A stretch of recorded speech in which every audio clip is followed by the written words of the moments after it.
Се плете мистеријата околу малата Ана Симовска, која за државата таа е жива, а родителите знаат дека починала по раѓањето во Штипската болница. Денеска лекарите од Штипската болница и Делчевската со спротивставени аргументи. На 15.6.2008 година во придружба на акушерка и со упатна диагноза околу 23 часот во клиничка болница Штип на оделението за педиатрија донесено е починато новородено женско бебе.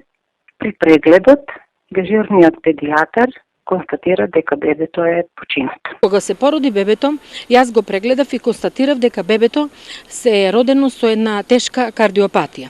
По инсистирање на родителите во придружба на една акушерка, го пративме за Штип, каде што после час и половина детето е починато.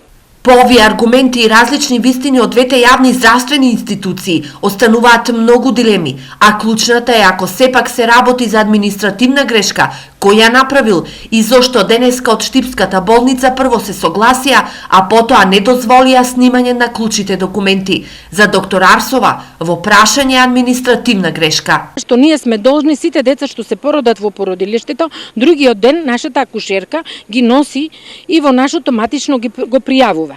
А ако детето екзитира во друга болница, другата болница е должна тоа дете да го пријави како мртвородено. Тука е направено некој превид од матичното од Штип, сум запознаена дека наводно тие го испратиле во плик известувањето за дека детето е починато. Мајката на несреќната Ана се сеќава што се случувало за време на раѓањето, но и што им кажале одговорните во Штипската болница. Тога и кажани дека детето е мртво, дека е погребано, дека однесено во Скопје и толку траживме посмртница да ни дадат, немаше никаква посмртница немавме ние.